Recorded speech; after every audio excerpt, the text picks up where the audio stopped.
everyone. Thanks for coming out to tonight's screening of The Line. My name is Ryan Latanzio. I'm the film editor for IndieWire. And it's wonderful that you stayed because we have a lot of guests, many of whom will look familiar to you. And I will go ahead and introduce them. So first we have the director and co-writer Ethan Berger.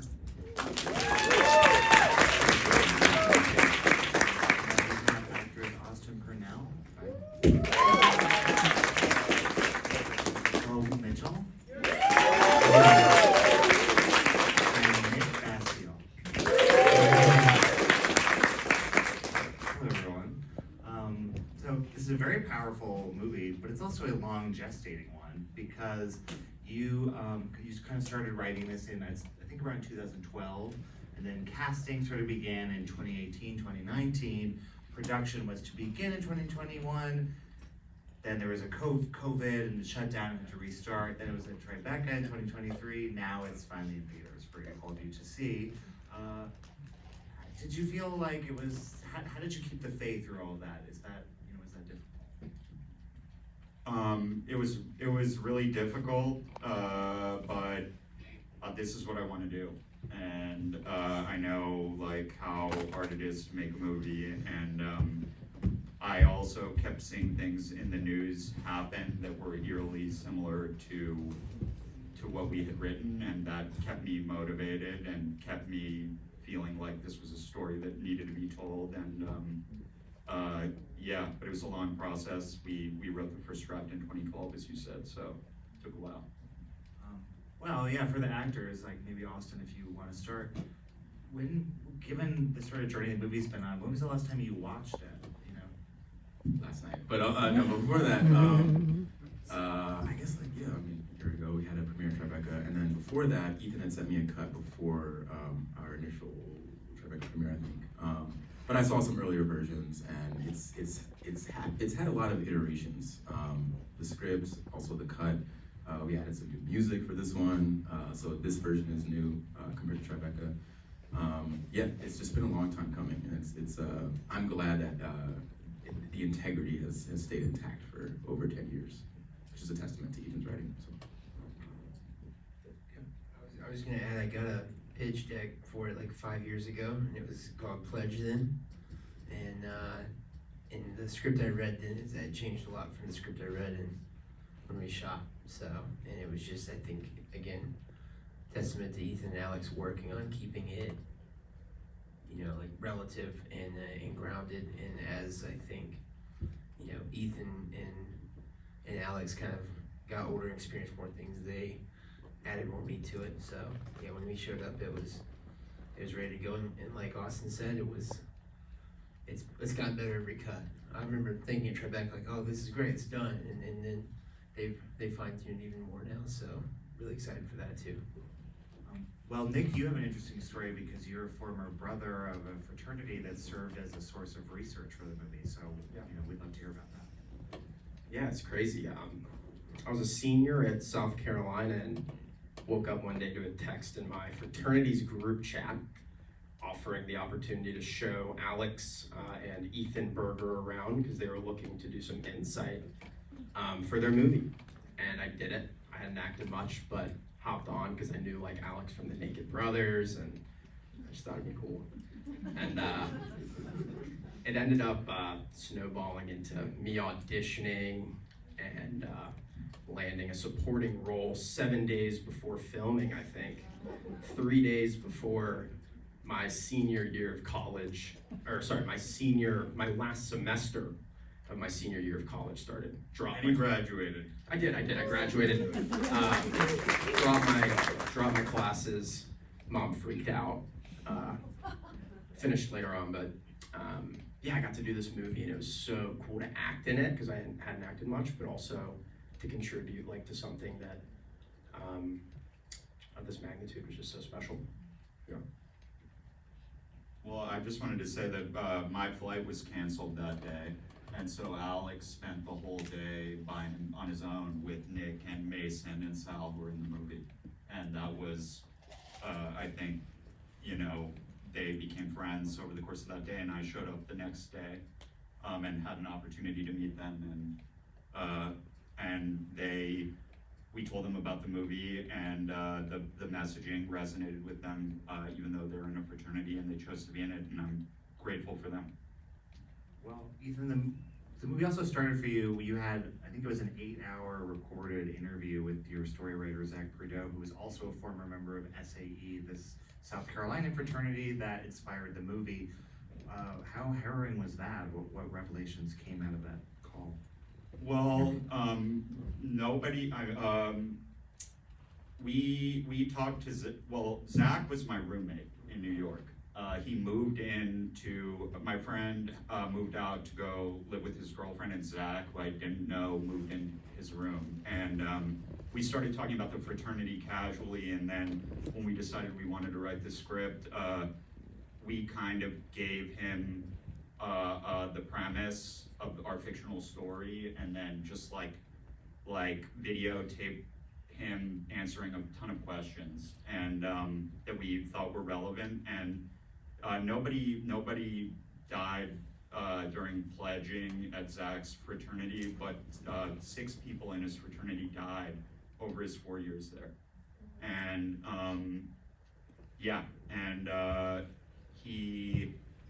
we constantly went back to him to just make sure that the details felt authentic, and then of course talked to Nick and Mason and Sal regularly. And the pledge uniform is from SAE, South Carolina, of the hard hats, white polos, khaki pants, and Velcro shoes. So that's what Nick, I assume, had to wear. Yeah. Oh, yeah. Something else distinctive about this movie is the sort of method-like approach that some of the actors took in terms of embedding themselves into Greek life. You know, I had some questions for Alex Wolff, but he's, I think he's in Madison Square Garden right now. He's he and his brother are opening for Billie Eilish, so he couldn't be with us. But tell me about that, Ethan, and then maybe I could hear a little bit about that from you, Bo, as well, because you also were kind of entrenching yourself in the actualities of Greek life. Yeah, I'll start it off. So we all called Alex Tom the entire shoot. And yeah, he was in character and was, you know, he's very detail oriented and very committed. So like, for instance, he had learned from one of the brothers at SAE that they wore many layers to appear buff. So like the entire movie, he's wearing like 5 layers of shirts, which I don't know.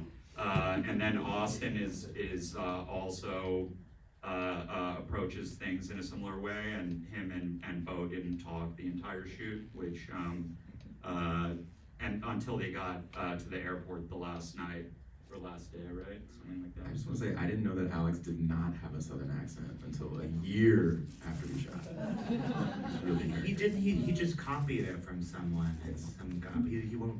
That's my roommate. Your roommate, okay? Because he wasn't telling people who he got it from, but he just He would call my roommate up until shooting and ask him like, hey, how would you say this line? And he would like study his voice, like inflections and stuff, and he nailed it. Like if you met this kid, you'd be like, oh yeah, that's him. Yeah, I also didn't know Alex didn't have a Southern accent. After the shoot, I worked with his older brother Nat. I knew what his brother sounded like, but I really never talked to Alex until a couple days before the shoot, and he already had it turned on. And I think I'll try to speak a little bit for everybody. One thing that was a happy accident was because we were filming during Omicron, we had created a COVID bubble in our hotel, and so there was truly nothing else to do but to hang out together and get drunk after work, which sounds horrible, but for this it was a happy accident, like I said. So a lot of the actors that played fraternity brothers, we ended up in someone's hotel room doing that, and basically had our own little fraternity going on at night every night, and it was a great way to fast track chemistry, because at the same time we had some of us had met before, but I had never met any of them, and you know, we were doing rehearsals over Zoom, and we had a 17-day shoot, so there's no time to mess around. So it was again, like I said, a happy accident that worked out. And the thing about not talking, That was true. Me and Austin had dinner the first night we met. We ended up eating in the hotel diner, and we realized we were playing the roles we were playing. And then after that, the dinner got awkward, and then the rest of the time we just kind of we just didn't talk, and we didn't really know that happened until after everything was over. And again, we were all every night in the same room, sitting next to each other, ignoring each other's existence. And then it became something where, like you said, we left the same time. We ended up at the airport. It was like this weird little like first date that we had, where it was like, so where are you from, man? And like, what do you do for fun? Like, I just spent like 20 days with this guy, and had no idea about who he was. So it worked out, and I think it translated. So stuff like that was happening, to get us into character, and like I said, it kind of was a blessing in disguise, I guess. Ethan, I know there's some unscripted, improvised, moments of discovery right during the production that ended up in the movie, but something like this sort of chaos in the garage at the end, in which Geddes is killed. Does something like does that have to be really precisely choreographed? Is there not room for entropy in like a moment like that? Yes and no. Like, I didn't want to really like choreograph anything, just because like it's like you have to know how things are gonna play out in your head, and be intentional, and have a shot list, and but like, I don't know, there are these moments where like people would say something that wasn't in the script that would have I wanted to let them be free, and be able to say things, or like we couldn't rehearse in the garage, and so then we could like rehearse the action to a degree, and we had a stunt coordinator who was helping us, but a lot of it was just like coordinating the day of, because we were just on such a tight timetable. We had 6 hours to shoot. Yeah. That scene was 6 hours. Yeah. So it was on the last day. There was a huge snowstorm. You wanna? Keep going. You're doing good. It was our last day. We shot the Getty's death scene, and then the subsequent scene where they're all in the garage after it's happened, and that those are very time-consuming scenes to shoot. But we were told that there was a snowstorm, and that we had to finish the entire day in 6 hours, and then wrap. And so there was just they all were incredible and ate their lunch in the garage rehearsing. Yeah, Bo, did you want to say more about that? Yeah, I mean, I think that was a, I'm glad that did happen in the last day. It sucked that there was such a time crunch, but yeah, we were out of money, and there was a historical like blizzard coming, and I know that sounds funny, but there really was like they're gonna dump a foot of snow in Oklahoma that night, and Oklahoma doesn't know how to deal with snow, which is fine, but the roads are gonna be shut down, and I think we were supposed to shoot another day. That's the problem. We really crammed like 2 days worth of stuff into 6 hours. But again, because of the snowstorm affecting the area for a few days, it pushed us out to the point where we were out of money. It was like, yeah, we now just have 6 hours to finish this, and then we're done. So we kind of wrapped the day early, in essence. We crammed 2 days into 6 hours, and again, if that wasn't the last day, it would have been a nightmare, because, like I said, happy accident, we all spent a week or two together every night, and I think because of that, we were living in character. We saved a ton of time. We were able to just get to work, and yeah, thankfully we pulled it off, and everybody worked their tails off. So I remember Stefan, he's not here, the DP, he was like, speaking about working through lunch, he just hung out in the garage and just shot stuff.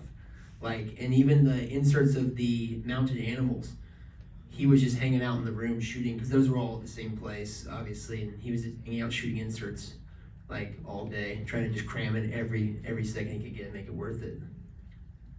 Well, the one other thing I was just gonna say is like Austin really, like on when we're frontal on him, like right before he dies, like something happened like his last take, where it just like he figured it out, and we used most of his last take, and he broke down after because he had just given so much of himself, and they all spent time, like, we took a break, they all hugged him, and then we went back and flipped the camera around on them. So it was really moving for me to see people put themselves out there like that.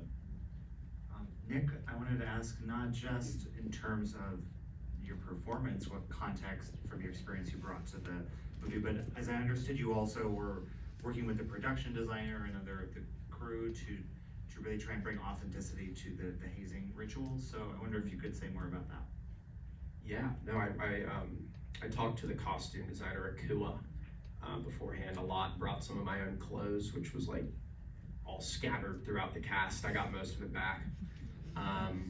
Yeah, and I got to talk to a lot of the producers, obviously Ethan, and a lot of the actors. Like, it would just be like a random night on a shoot, and Austin Abrams would call me up and be like, hey man, like, is this something you would say in this situation? Not that like Ethan's script wasn't fine-tuned, but just to make sure that it made sense in his mind, and kind of get like a perspective of somebody who's been there, which was so cool. Like, that was just such a gift.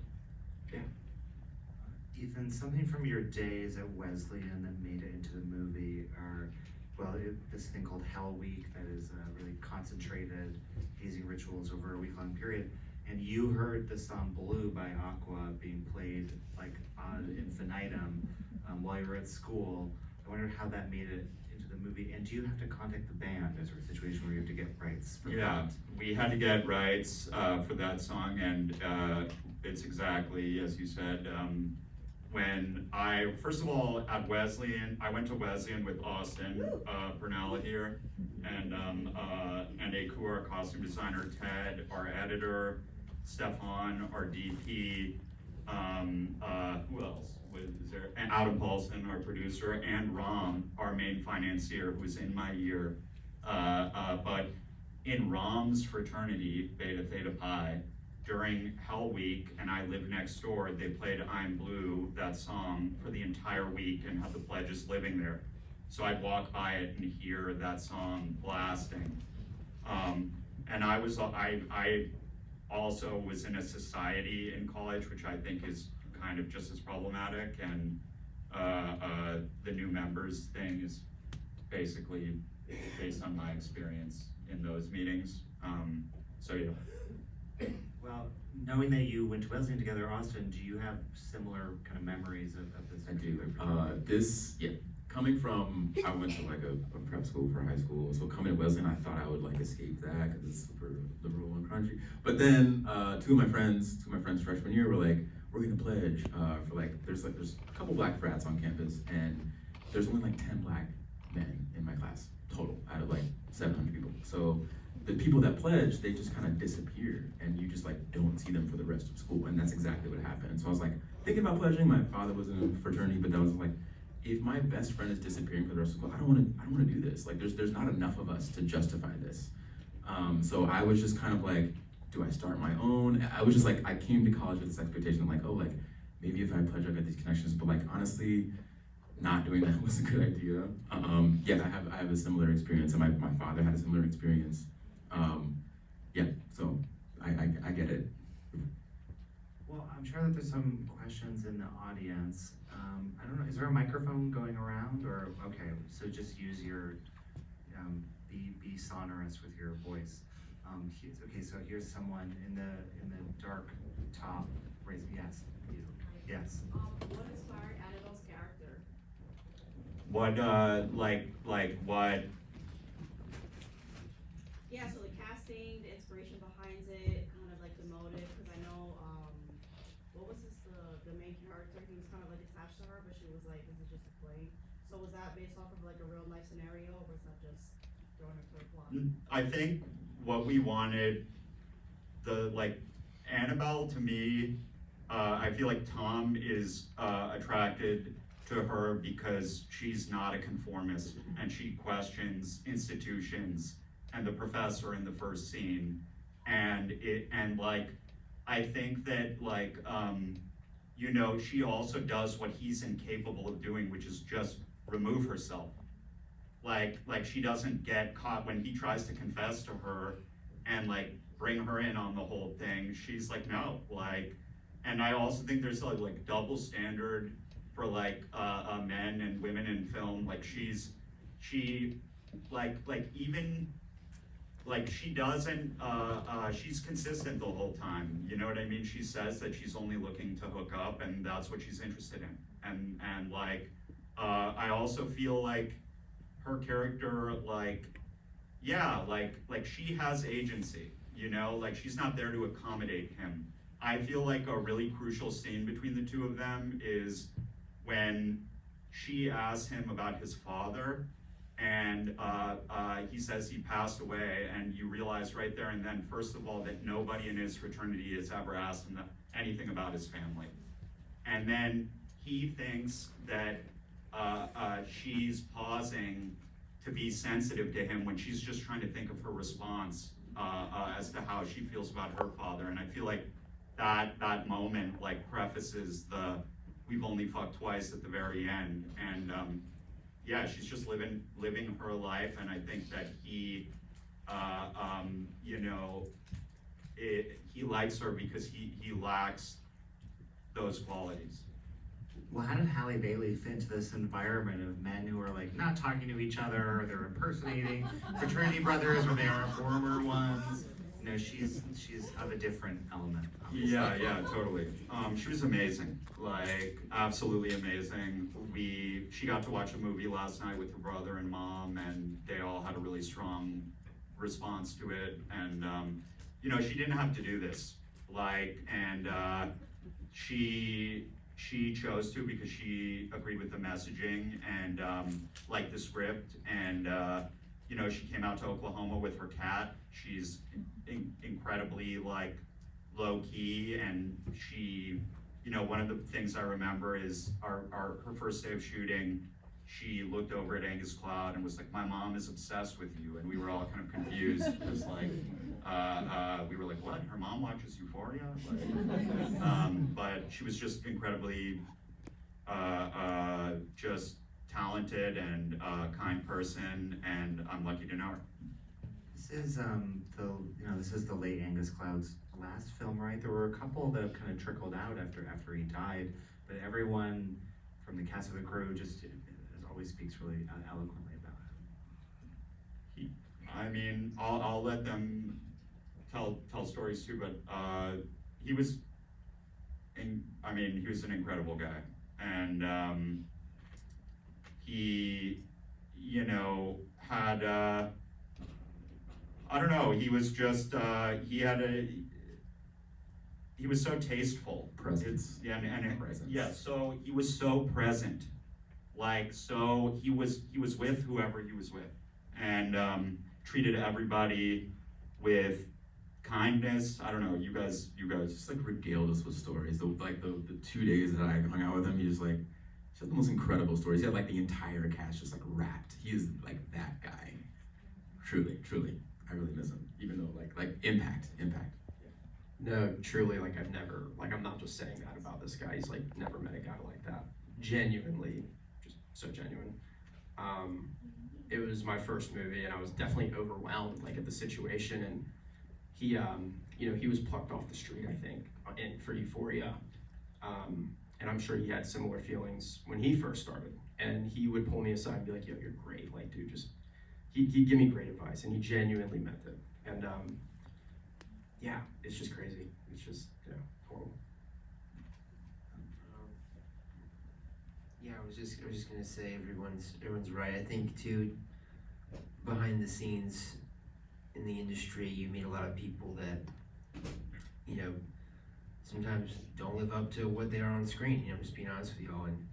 And when you run into someone like that, it blows everybody away because they're like, "Oh, this is a real human I'm talking to, who has real life experiences." And not that any of us are different, but you know, it's when, like we said, being genuine. He was always true to himself, and that type of stuff shines when you're in a place like that, and it showed on camera. He was always true to himself on camera, and he was loved by many, and yeah, we all miss him. Also, you know, the scene where him and the "I saw you hit him" scene, when we were shooting that Angus had an accident before he was cast on Euphoria where he fell into a swimming pool on his head, or into a pit, and he has a scar on his head, and during that scene he started to get a migraine and asked us for 10 so he could lie down, and then got up and went back to shooting, and he was just truly a warrior and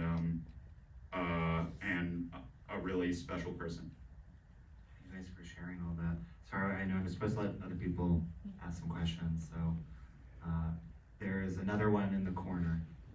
I just wanted to ask this if you think it's in the year 2014, what did it play in personal dynamics to you? Why did you make that choice?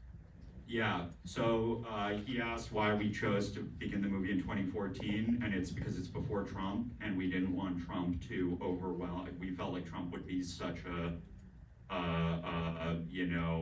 it would have to be a character if we said it after. Yeah, it takes any blame away from external sources or external forces in the world, and it prevents us also from having to play pretend that this is not real life and say we're in a different timeline that doesn't exist. So, yeah, like he said, we wanted all of that, all the responsibility to fall on the characters that you see, and it's not something that you can go home and talk about and be like, well, it's the politician's fault. That's a good call. I didn't think about that. There was another question here. After you guys found out about the passing of Angus, did you feel more motivated to have this movie released because of the focus on death? I felt really well, you want to know what it did? Like, first of all, like, time is all we got, and he gave us his time, and he's a great actor, and I wanted to finish the movie for all of them, and for the whole crew and everybody who invested time and energy into it, because that's my responsibility. And also, I had the pleasure of I become friends with Angus's two little sisters, Molly and Fiona, and his mom, Lisa, and we actually showed the movie to all his best friends from Oakland last weekend in Los Angeles, and I just feel, I feel responsible to get it out there for him and for all of them.